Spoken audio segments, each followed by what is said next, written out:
The Immaculate Grid has been taking over the baseball landscape on social media, and today we're gonna start a series where the Immaculate Grid takes over MLB The Show. So you can see it here on the screen right now. You're like, Cody, what the hell is going on?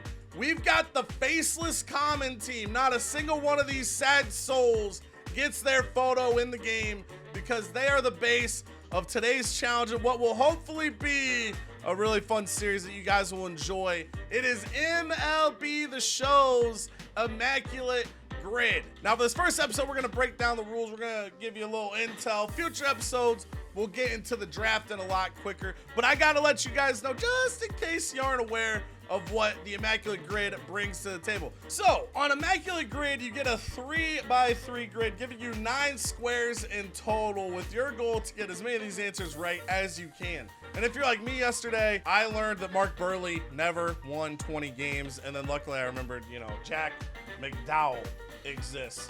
But Mark Burley, he kind of screwed me over. Your goal is to get as close to a 9 of 9 as possible. We'll give up here just to show you guys. You get a score at the end. You can see what other people did. Take a look at the players. It's been a lot of fun to go through. I don't get a lot of 9 of 9s. I usually get 7 or 8. But it has been an absolute blast. So I've been thinking, how do we bring this concept to MLB? In today's day, we're going to show you. So what we have here is a list randomizer. We've got all 30 MLB teams. We've got the stats and the special things that you see within a grid, whether it's season stats, career stats, awards, whatever it might be. We've also added some things specific to MLB The Show with things like Incognito, Kaiju, Jin Kim, all these different cards. We've got parallel progress. So we've taken the Immaculate Grid and we've brought it over to MLB The Show. What's gonna happen is I'm gonna hit this randomized button down here, and whatever the first 2 items are on the list, that is what I can add to my team. We are gonna have 5 rounds to add as many people as possible. So sometimes our Immaculate Grid is gonna be pretty damn good, and sometimes we're gonna be left with quite a bit of trouble. So before we get into our first spin and start building this team, let's talk about the rules that we've set for the grid beyond those 5 rounds. Every single time we re-roll, we have to add at least 2 players from that combination. However, there is no limit on how many players we can add from that combination.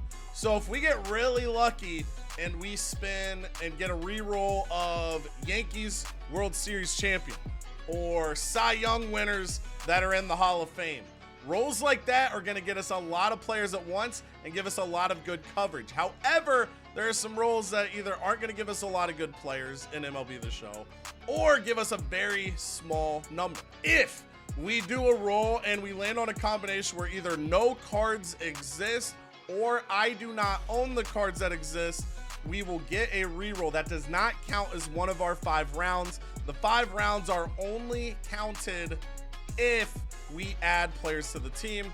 But if there's only 1 or 2 players, we're gonna have to add every option. And again, as we said, if there's 3 or more options, we can add as many as we like, but we have to add at least 2. For cards that I do not own in my binder, I am completely within my right to purchase the card to add to the team. However, I do not have to make a purchase in order to fulfill a role. So as an example here, if we were to land on Red Sox and Kaiju, Lefty Grove would get added to the team. However, if I wanted to give myself a little bit of coverage, I could purchase this Jason Bay, I could purchase JD, I could purchase Yoshida if I so choose. However, I do not have to. A round is considered complete when I hit the next roll. So if I wanted to put a buy order in, I could try to wait and see if that buy order goes through while I pick the players that I'm putting on the team. However, the second I do my next roll, the previous round ends. So in that example, if I had put an order in for JD Martinez, but then I rolled for my next combination, if that JD order comes through, it no longer matters. I did not do it before starting the next round. When it comes to players that we're using, when it comes to tying a team to a specific entity within MLB The Show, whether it's card art or parallel progress, those grid combinations have to match the card art. So, as an example, if I were to land on Royals Incognito, I could add Whit Merrifield to the team. I could add Scott Barlow to the team. However, I do not get to add Aroldis Chapman to the team because his incognito card is specific to the Cincinnati Reds. It would make this a little too easy on that front. So when we have a team with specific MLB The Show stats or card art, it has to match the team that is on the card. However, for traditional grid combinations, such as Royals Rangers, in that case, I could add Aroldis Chapman and I can pick any version of Aroldis Chapman. So if I get the combination of Royals Rangers, I can add 99 Aroldis Chapman. If I get the combination of Cubs and Giants, I could add 99 Jock Peterson, despite that card being with the Dodgers. So that's pretty much going to cover everything on the rules front. We'll always have these rules in the description and give little reminders as things potentially pop up as we build the team. But I'm sick of talking about building the team. I want to build the thing. So let's get this first reroll and see what type of squad we're putting together. All right, we hit randomized on the list. Our first combination up at the top is Kaiju players with a 300 plus career batting average. So it's time for Cody to do a little bit of research. All right, so round one on the reroll. I thought we got a fire roll Kaiju players with a 300 career batting average. I actually did not have as many strong options as I thought. But we did go ahead and add 5 players to the team just to make sure we don't leave ourselves with too many commons.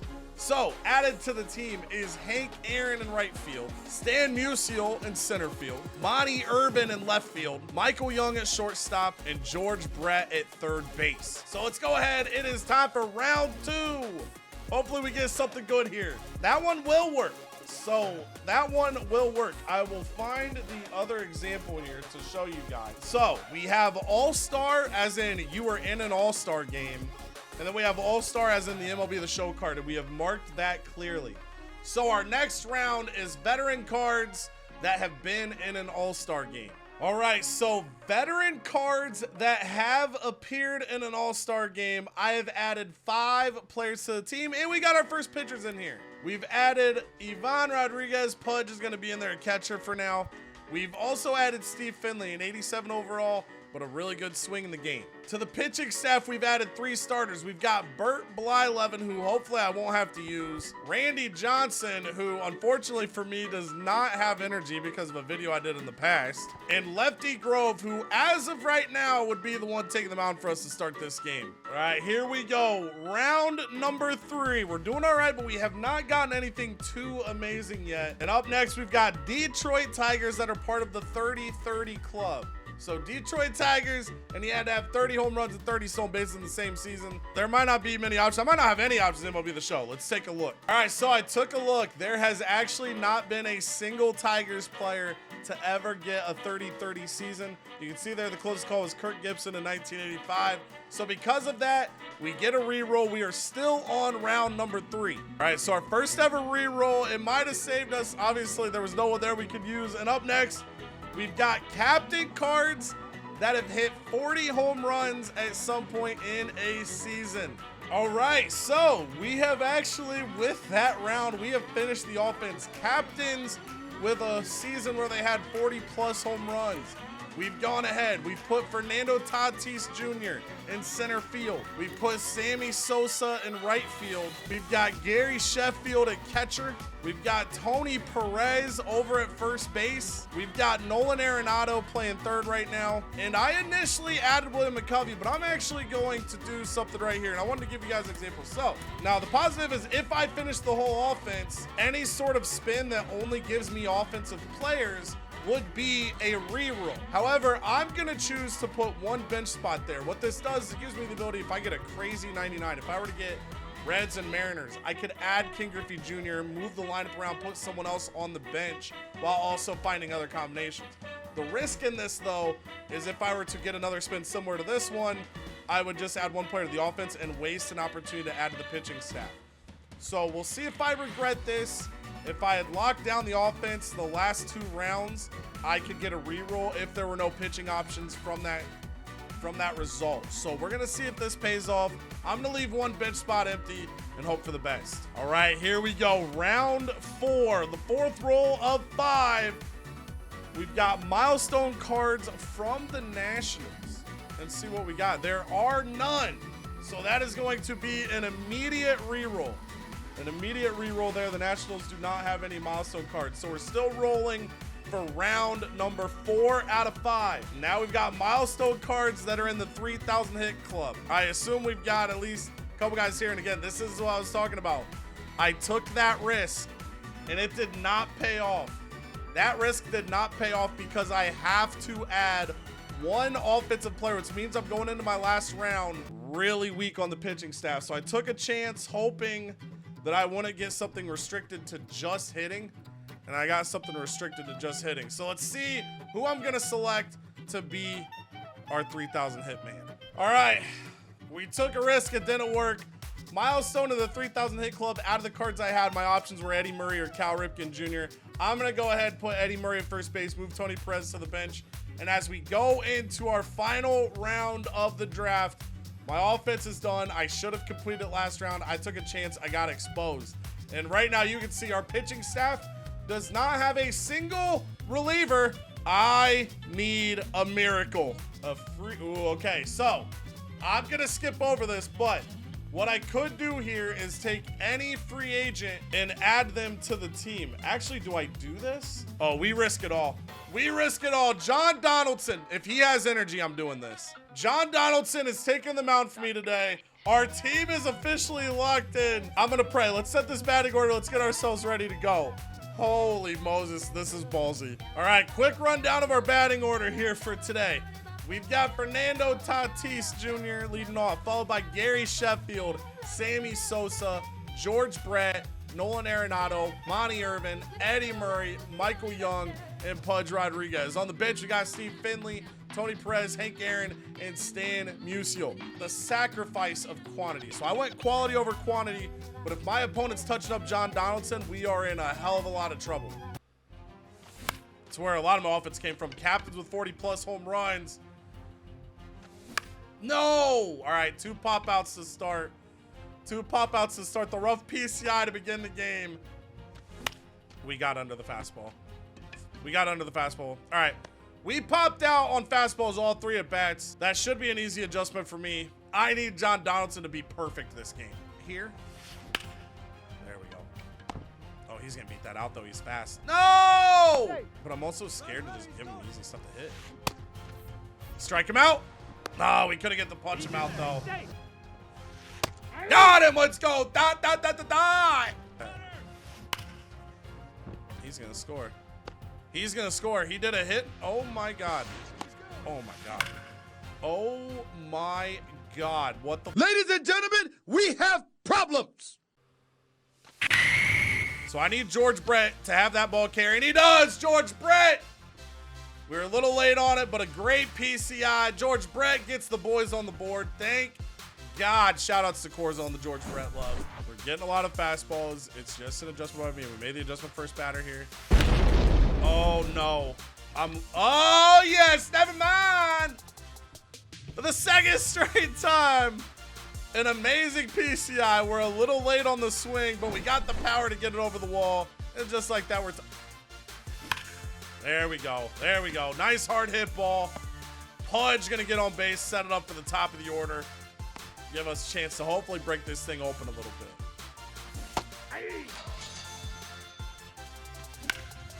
That's a gap. That's got to be a gap. It is a gap. Go, go, go, go, go. Go, go, go. All right, just late on a pitch is the meta for this game, apparently. We'll take a double.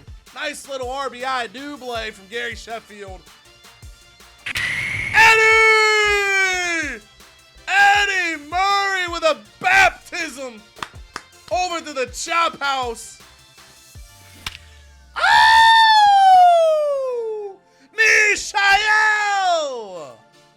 Over into left. We're up 5-2. This might be a short gameplay video if I keep taking these swings on. I'm so scared. Don't. Please, no. Just do your... I am having a very bad day. For the first episode of MLB The Show, Immaculate Grid, I think this works for us. You know, we had a longer episode breaking down the rules and everything, going through the draft process. That'll be more accelerated in future videos. So in a future video, we'll play another game in this spot. But you know what? I'm going to call it there. And if you're thinking, Cody, are you just doing that? because you don't have a pitching staff, mind your business. Just mind your business. That's all. Just mind your business. Let me know what you think of this video. I would love to make this a video we drop every once in a while. I get bored using the same players all the time. I'm always looking for excuses to change it up, to use different players, to dive into different team builds. And this was kind of a fun way to build a squad. And we'll take one last look at that squad. Everybody did amazing work today. Make sure you like the video. Make sure you subscribe to the channel if you haven't. Let me know, is there anybody I should have added to the team that I missed on those re-rolls? And until the next time, I love y'all. Appreciate y'all. Toodles.